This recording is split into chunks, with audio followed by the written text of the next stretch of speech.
नुमिदांगी मतमनी जेकी माई कादा फमुंगदा फमलगा वखल खंदुना लई नुंगसिरबी दाइनासु ममित्ता उरई जेकीना दाइना कमदौरी 3 months हेले उदबा 4 months सुदोरे नंगबु करम लेलिबगे स्कूलसु कायदा तमी केमता खंगद्रे जेकी फुक हगोलगा ममाई कादा लाई जेकीना mama Don makoy kagi thongdu hangdorai thoiba Jeki nupawan badagi gyan yam tare mama mababu hena nungsiba oire haige khanba wadu haiba ngamjadre Jeki na hayeng school chatoi natro Dona chatoi ne Jeki na lari Don mathwai nungai dana noi papa tolo phangbaga lairase Jackie nungai tabadu losilaga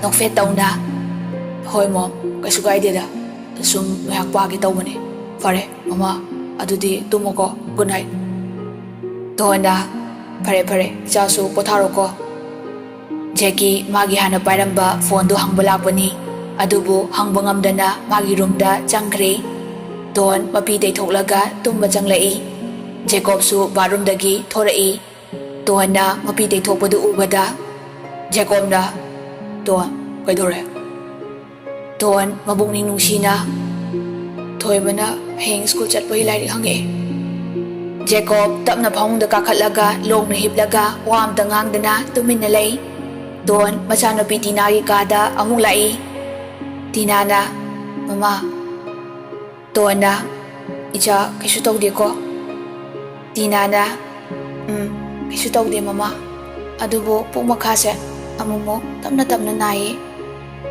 Dona ha doctor ring thusira thoibe Tina na kaisu tawroye tamna farakani na doctor na haire hidak singse khara chakhini 6 months di suna chatho haire aduga phani haye Dona aduboba hena nuwai double di ima da hairo ko thoibe Tina na hoi mama ado mama no yang wabra akoi leitabada Dona wade karigi wagani Tina na mama ai khangi mama papa na akoi gi damakta sifa honaraga nacha akoi na su mama papa gi ningba thunghan gani Dona Tina bu nuksina konsinbi thoibi adu mu wakhal khangano nasado sokani ichani na tekta gaidana thoropasimu nungaiba topa leidre Tina na mama nachana patik chaba mi oraga mama papa bu hanago nungai na thamge ko Don machagi wai du taraga kapti kapning kaptaba saduna pare tumtho thengini mama su tumurage ko Tina na hoi mama Don su mai kada amuchang naglaga pothakre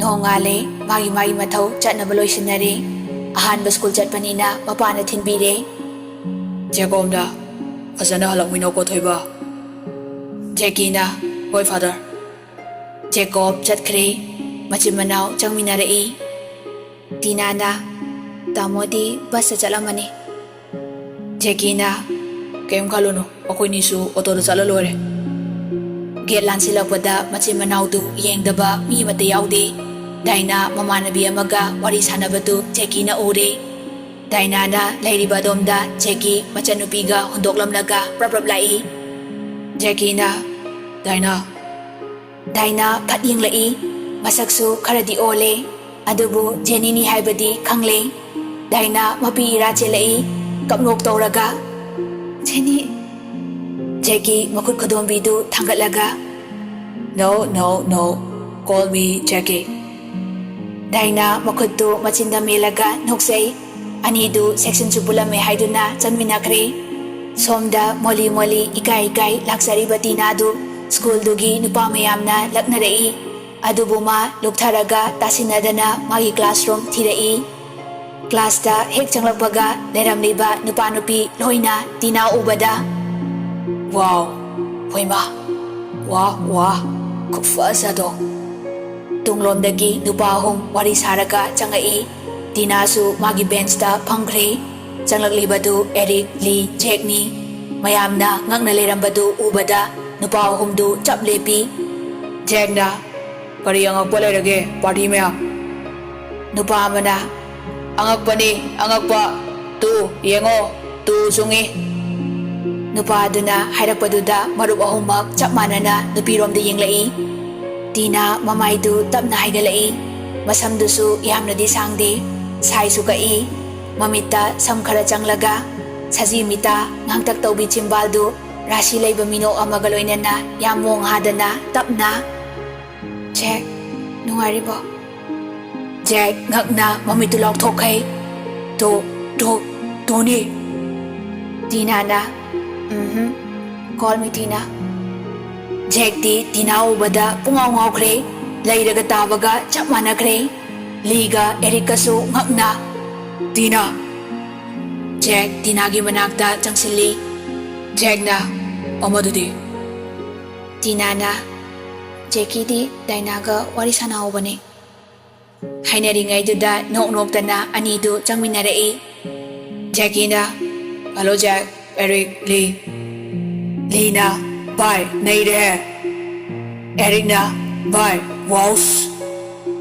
Jackie na, karanera kamdoge aisan sibo. Jack na, kayo ano ne bye, layraga tayo.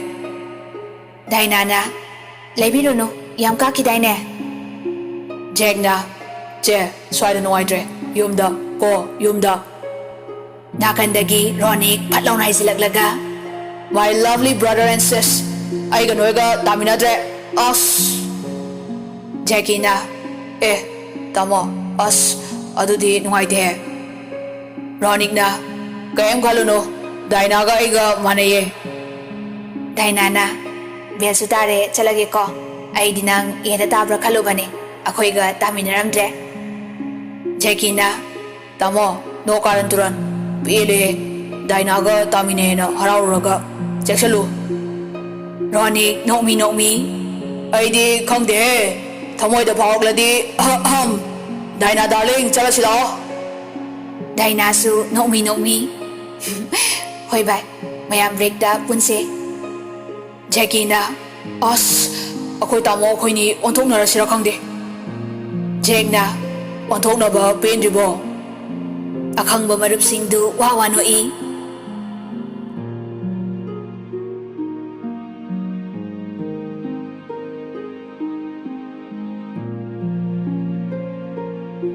Asum na Belsu taradu na klaso hokre.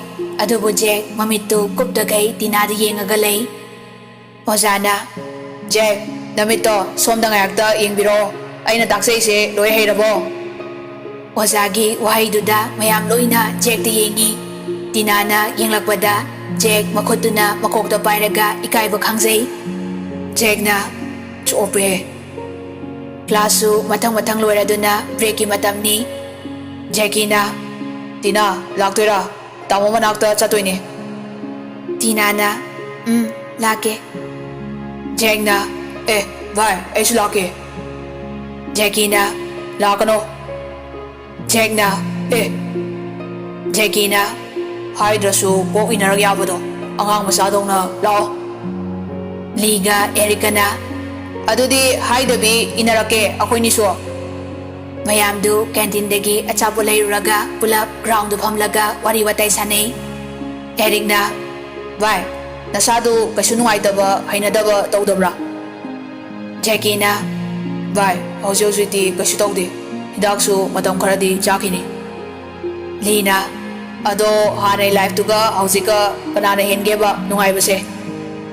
Jackie na, kayo ano na ito hausik na hele nungay base. Ronik na, ado, tayo na oikre. Hausik di Daina noy ni restaurant chang lor nuko. Mayamdu pulap noi. Jackie na, adu yaroy da, natro Daina. Hairaga misi thak kapsili. Jack na, ikay ba karadi kang nababay. Jackie na, chay do kang zare. Jackie-na Jack amuh hena chaknaba Tina-da lagnarei. Tina, Dr. Stephen-do hayeng phone tawrakani. Madugi doctor-do berani-ko. Nang yenglaga panokta noi. Nine chawbi-dasu nang pame hairak male. Tina-na, as, Jackie, tumi layo. Jackie-na, ne chawna papa hoida hairakpane. Father-nasu matik chahankhige haikibane. Jack maithong maksili. Adubu waridu masu yaurei. Ses, yadeko. Mi masadi sidaidi demand horoklani.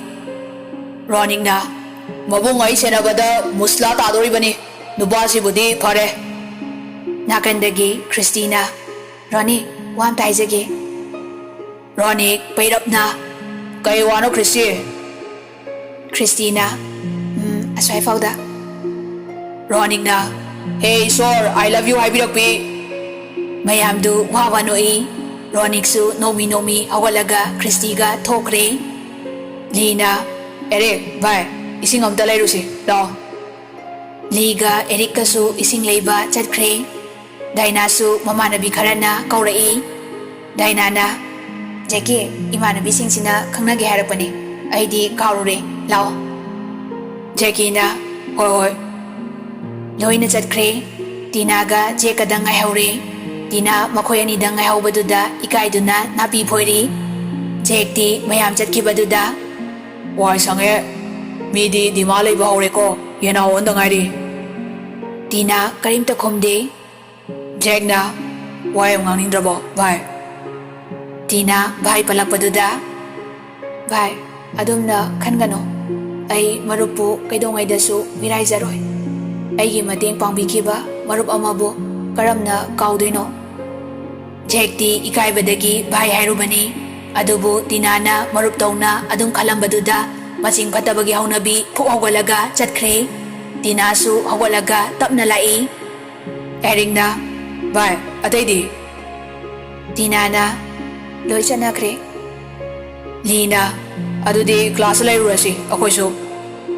Tina-na, ahumdu changminarakpada Jack laigama paraga lerami. Eric-na, sonodi phasana suigo ibo nang. Tina se nupine mathandaga thamirame. Lina, taibang pan seba nabo. Thaina Tony-du mine yam hainadrasu aidi mabu marup amagum yam nuksi.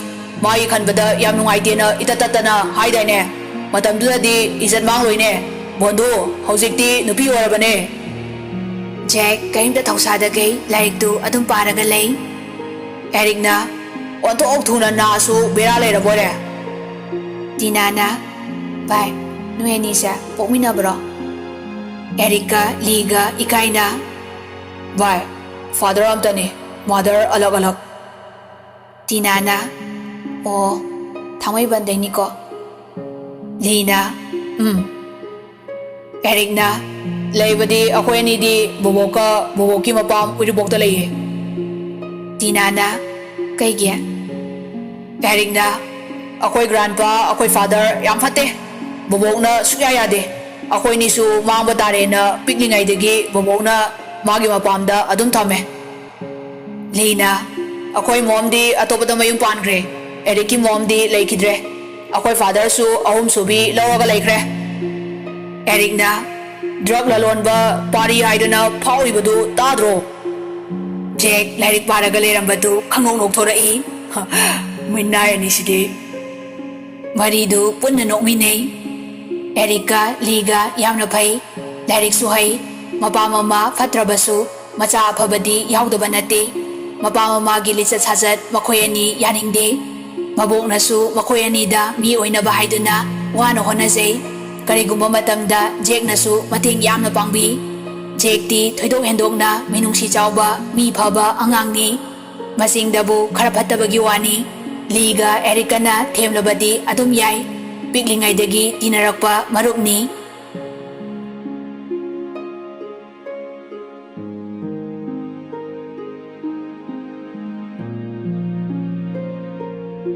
Ngayak leiraga break-ki matam loiraduna class amuk haure. Tina Jack-pu nungsidaba pamdabadi nate.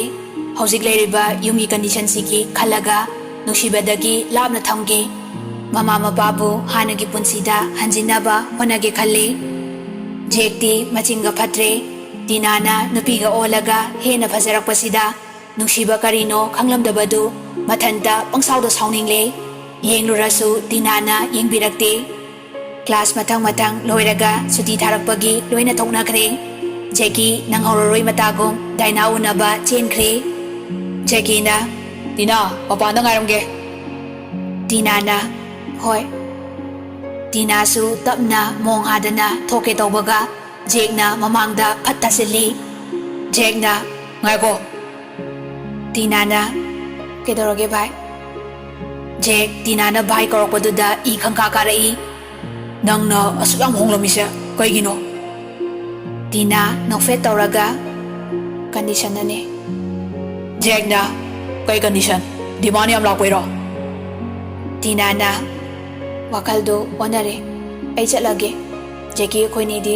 ꯑꯣꯇꯣꯗ ꯍꯟꯈꯤꯗꯣꯏꯅꯦ ꯉꯥꯏꯔꯝꯃꯅꯤ ꯑꯗꯨ ꯍꯥꯏꯔꯝꯂꯒ ꯇꯤꯅꯥ ꯐꯠ ꯍꯥꯏꯗꯣꯛꯂꯒ ꯆꯠꯈ꯭ꯔꯦ ꯖꯦꯛ ꯕꯦꯟꯁꯇꯨꯗ ꯈꯨꯇꯨꯝꯅ ꯀꯟꯅ ꯁꯨꯔꯒ ꯂꯩꯍꯧꯏ ꯑꯦꯔꯤꯛꯅ ꯚꯥꯏ ꯍꯜꯂꯁꯦ ꯂꯤꯅ ꯍꯦꯔꯥ ꯍꯣꯃꯣ ꯑꯣꯏꯔꯤꯉꯩꯗꯐꯥꯎ ꯃꯥꯗ ꯁꯣꯜꯂꯒ ꯂꯩꯔꯤꯗꯨꯕꯨ ꯅꯨꯄꯤ ꯌꯣꯜꯂꯁꯤꯕꯨ ꯐꯥꯔꯒ ꯂꯧꯈꯥꯏꯌꯨ ꯑꯉꯥꯡꯗꯤ ꯌꯣꯛꯑꯣ ꯅꯣ ꯎꯄꯥꯏ ꯑꯦꯔꯤꯛ ꯃꯆꯤꯟ ꯈꯨꯝꯃꯒ ꯅꯣꯛꯏ ꯖꯦꯛꯅ ꯋꯥꯊꯤ ꯌꯥꯝ ꯉꯥꯡꯂꯛꯀꯅꯨ ꯇꯥꯏꯅꯔꯛꯀꯅꯤ ꯑꯦꯔꯤꯛꯅ ꯇꯥꯏꯅꯕꯤꯔꯛꯀꯅꯨ ꯆꯠꯂꯁꯤ ꯑꯍꯨꯝꯗꯨ ꯄꯨꯂꯞ ꯊꯣꯛꯃꯤꯟꯅꯔꯛꯏ ꯇꯤꯅꯥ ꯖꯦꯀꯤ ꯔꯣꯅꯤꯛ ꯗꯥꯏꯅꯥ ꯄꯨꯂꯞ ꯂꯦꯞꯄꯒ ꯂꯩꯔꯝꯃꯤ ꯔꯣꯅꯤꯛꯅ ꯍꯌꯦꯡꯗꯒꯤ ꯕꯁꯇ ꯄꯨꯂꯞ ꯆꯠꯂꯁꯤ ꯑꯩ ꯕꯕꯥꯗ ꯍꯥꯏꯒꯦ ꯇꯤꯅꯥꯅ ꯇꯥꯃꯣ ꯌꯥꯔꯅꯤ ꯑꯣꯇꯣꯗ ꯑꯗꯨꯝ ꯆꯠꯀꯦ ꯗꯥꯏꯅꯥ ꯅꯨꯡꯉꯥꯏꯇꯅ ꯖꯦꯀꯤ ꯕꯁꯇ ꯆꯠꯁꯤ ꯑꯩ ꯅꯣꯏ ꯑꯅꯤꯅ ꯑꯣꯇꯣꯗ ꯂꯥꯛꯄꯗꯣ ꯅꯨꯡꯉꯥꯏꯇꯦꯕ ꯖꯦꯀꯤꯅ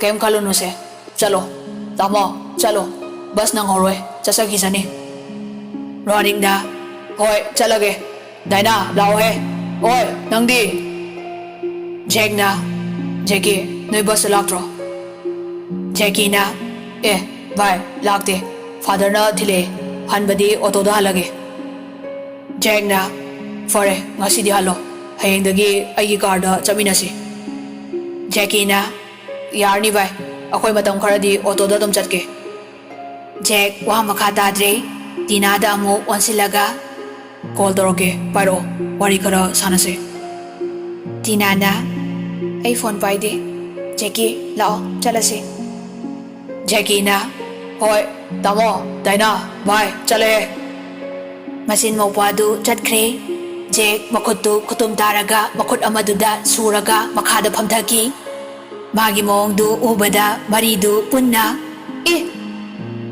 ꯖꯦꯛ ꯑꯃꯨꯛ ꯐꯨꯛ ꯍꯧꯒꯠꯂꯒ ꯀꯔꯤꯝꯇ ꯍꯥꯏꯔꯝꯗꯈꯩ ꯃꯈꯣꯏ ꯕꯁꯇꯨꯗ ꯀꯥꯈꯠꯈ꯭ꯔꯦ ꯗꯥꯏꯅꯥꯅ ꯑꯩ ꯅꯣꯛꯅꯔꯝꯂꯒ ꯂꯩꯅꯥꯗꯤ ꯂꯣꯏꯔꯦꯍꯦ ꯇꯝꯅꯕꯒ ꯅꯪꯍꯧꯗꯦ ꯔꯣꯅꯤꯛꯅ ꯅꯠꯇꯦ ꯃꯥꯏꯁꯤꯕꯨ ꯑꯩꯈꯣꯏ ꯇꯤꯅꯥꯗ ꯉꯥꯎꯔꯤꯕ ꯍꯥꯏꯗꯨꯔꯣ ꯑꯦꯔꯤꯛꯅ ꯀꯔꯤꯅꯣꯗ ꯕꯣꯟꯙꯨ ꯃꯤ ꯍꯣꯃꯣ ꯑꯣꯏꯔꯤꯉꯩꯗꯒꯤ ꯇꯤꯅꯥꯒꯤꯗꯃꯛꯇ ꯌꯥꯝ ꯋꯥꯖꯔꯛꯄꯅꯤ ꯂꯤꯅ ꯑꯗꯨꯅꯦ ꯅꯨꯄꯤ ꯑꯣꯜꯂꯀꯥꯟꯗ ꯀꯥꯛꯊꯦꯛꯄꯤꯒ ꯇꯧꯈꯤ ꯉꯛꯆꯗ꯭ꯔꯣ ꯑꯍꯥꯌꯣ ꯔꯣꯅꯤꯛꯅ ꯅꯪ ꯑꯃꯨꯛ ꯑꯣꯟꯅꯤꯡꯂꯛꯂꯕ꯭ꯔꯣ 이보 ꯂꯤꯅ ꯆꯠꯂꯣꯍꯦ ꯅꯪꯁꯨ ꯃꯈꯣꯏ ꯃꯁꯦꯜꯁꯨ ꯃꯥꯒꯤ ꯕꯁꯇ ꯇꯣꯡꯂꯒ ꯍꯟꯅꯈ꯭ꯔꯦ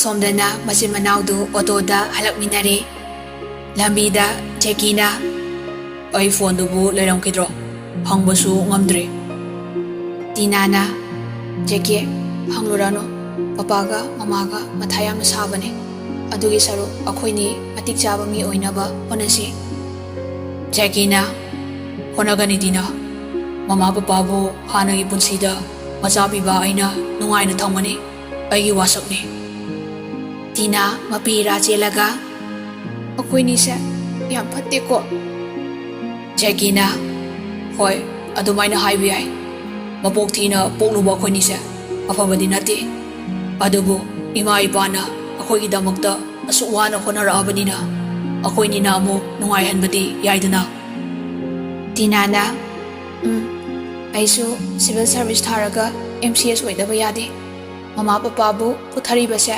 ꯆꯤꯡꯈꯠꯂꯝꯒꯅꯤ ꯖꯦꯀꯤꯅ ꯑꯩꯁꯨ UPSC ꯊꯥꯗꯕ ꯌꯥꯗꯦ ꯉꯝꯅꯕ ꯍꯣꯠꯅꯒꯅꯤ ꯇꯤꯅꯥꯅ ꯑꯗꯣ ꯖꯦꯀꯤ ꯅꯨꯡꯁꯤꯕꯒ ꯏꯁꯥꯒꯤ ꯄꯥꯟꯗꯝꯒ ꯄꯨꯟꯅ ꯆꯠꯄꯁꯦ ꯈꯔꯗꯤ ꯋꯥꯒꯅꯤ ꯅꯪ ꯗꯥꯏꯅꯥ ꯀꯥꯏꯅꯧ ꯍꯥꯏꯕꯗꯤ ꯅꯠꯇꯦ ꯅꯨꯡꯁꯤꯕꯗ ꯀꯥ ꯍꯦꯟꯅ ꯂꯨꯞꯀꯅꯨ ꯖꯦꯀꯤꯅ ꯇꯤꯅꯥ ꯑꯩ ꯂꯣꯏꯅ ꯈꯪꯉꯤ ꯑꯩꯅ ꯃꯇꯤꯛ ꯆꯥꯕ ꯃꯤ ꯑꯣꯏꯗ꯭ꯔꯤꯐꯥꯎ ꯌꯨꯝ ꯄꯥꯜꯂꯣꯏꯌꯦ ꯃꯥꯕꯨꯁꯨ ꯑꯩꯅ ꯃꯤꯔꯥꯏꯔꯣꯏ ꯐꯔꯁꯨ ꯐꯠꯇ꯭ꯔꯁꯨ ꯑꯩꯅ ꯆꯦꯜꯂꯨꯔꯕꯅꯤ ꯇꯤꯅꯥꯅ ꯑꯁ ꯑꯗꯨꯕꯨ ꯆꯦꯟꯕ ꯀꯧꯕ꯭ꯔꯣ ꯖꯦꯀꯤꯅ ꯑꯗꯨ ꯆꯦꯟꯕ ꯀꯧꯗ꯭ꯔꯗꯤ ꯖꯒꯣꯏ ꯁꯥꯕ ꯀꯧꯒꯗ꯭ꯔꯥ ꯇꯤꯅꯥꯅ ꯈꯪꯗ꯭ꯔꯦ ꯑꯗꯨ ꯌꯧꯔꯗꯤ ꯁꯨꯝ ꯂꯥꯛꯄꯅ ꯃꯆꯤꯟ ꯃꯧꯄ꯭ꯋꯥꯗꯨ ꯃꯌꯨꯝ ꯌꯧꯔꯛꯂꯤ ꯔꯤꯇꯥꯅ ꯏꯁꯨꯁꯤꯡ ꯍꯜꯂꯛꯂꯦꯗꯅ ꯌꯦꯡꯉꯣꯏ ꯕꯣꯕꯣꯛ ꯍꯂꯨꯋꯥ ꯍꯧꯔꯛꯀꯦ ꯆꯔꯥ ꯋꯥꯅꯕ ꯆꯥꯛ ꯈꯥꯛꯂꯝꯗ꯭ꯔꯤ ꯇꯁꯦꯡꯕꯗꯤ ꯆꯦꯡꯗꯨ ꯅꯨꯡꯗꯥꯡꯒꯤ ꯆꯔꯥ ꯐꯥꯔꯔꯣꯏ ꯍꯥꯏꯗꯨꯅ ꯇꯣꯟꯅ ꯆꯔꯥ ꯋꯥꯅꯕ ꯍꯥꯞꯂꯝꯗꯕꯅꯤ ꯃꯆꯥ ꯑꯅꯤꯁꯨ ꯏꯃꯨꯡꯒꯤ ꯑꯋꯥꯕ ꯎꯔꯒ ꯇꯤꯅꯥꯅ ꯕꯣ ꯍꯧꯔꯨꯔꯅꯨ ꯉꯁꯥꯏ ꯕ꯭ꯔꯦꯛꯇ ꯌꯥꯝ ꯆꯥꯁꯤꯜꯂꯛꯑꯦ ꯖꯦꯀꯤꯅ ꯕꯣ ꯄꯨꯛ ꯄꯤꯛ ꯊꯜꯂꯦ ꯍꯧꯔꯨꯔꯅꯨ ꯔꯤꯇꯥꯅ ꯐꯔꯦ ꯐꯔꯦ ꯅꯐꯤ ꯅꯔꯣꯜ ꯍꯣꯡꯗꯣꯛꯂꯨꯔꯣ ꯖꯦꯀꯤꯒ ꯇꯤꯅꯥꯒ ꯄꯨꯟꯅ ꯍꯣꯏ ꯕꯣ